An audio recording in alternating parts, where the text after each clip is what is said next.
Question. No, I'm trying to make, for me, a new business model because, well, I have to compete with the larger companies that produce things with injection molding. And 3D printing is, of course, way more expensive to make. However, it can reach like the level of pricing that would be interesting for consumers, but I can't reach the level that's interesting for the normal shops.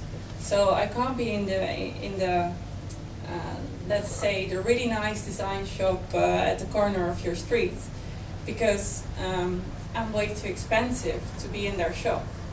So I'm looking for new possibilities to distribute my designs, and it's like a different game you're playing. It's a very common question.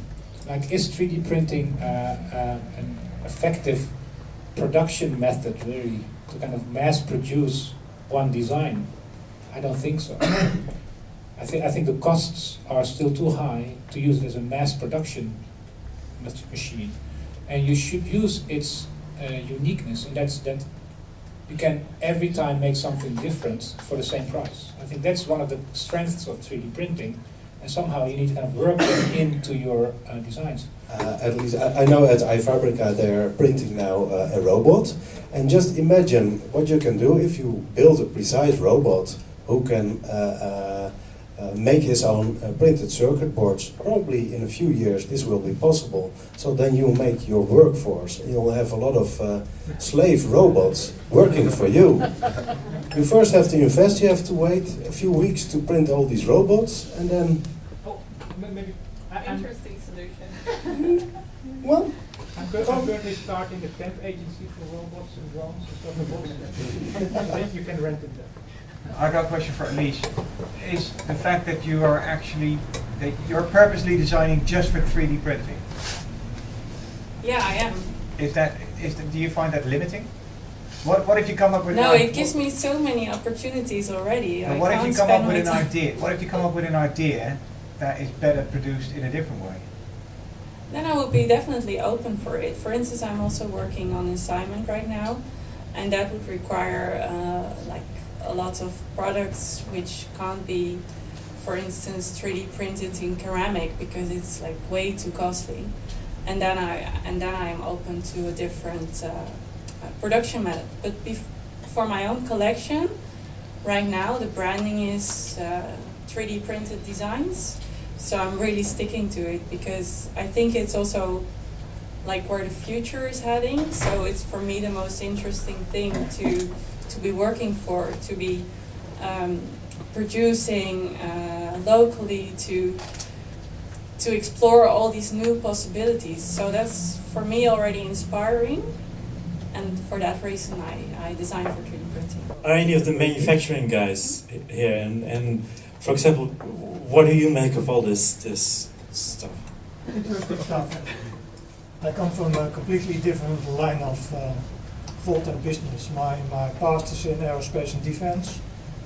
I went over to implementing 3D CAD in a big aircraft manufacturing company not far away from here. It doesn't exist anymore.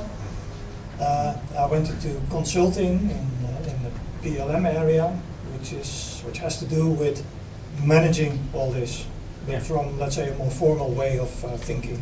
I had a discussion about this with some of the guys over there, and I'm aware. What you see is in the general world of designers and design, as we discuss it here, it's far away from the industrialized environment I've been working in for 30, 40 years. Actually, industrialization comes after what I see here, if you want to do it on a big scale. And then you need systems, then you need processes, more processes than systems, I think. And you need people with the discipline to follow those processes. Otherwise you get a lot of anarchy. But could this new generation that's drawn in by 3D printing and also open source hardware, could they evolve into like the next industrial revolution and all that? I think the next industrial revolution will be on a smaller scale than we've seen in the past. More like this scale, more like entrepreneurial. Okay, so that's actually where you're heading. It's more to an entrepreneurial way of working and thinking in the manufacturing industry. Still, there will be manufacturing industries on the scale I've been used to. We will be making aircraft, cars, trains, whatever. But that requires a different process than the process which is much closer to the actual user, like you all are. Three samples, or call it examples, are interesting. Local Motors, has that been mentioned here? Local Motors is a US company. They make 3D printed cars. The first one rolled off the bench, and you can kind of start your own 3D printer shop here, shop/factory. And it's all documented what the car is. Everybody contributed, thousands of people worked on it, creating a car. Another one, Computer, is a 3D printer that makes pills.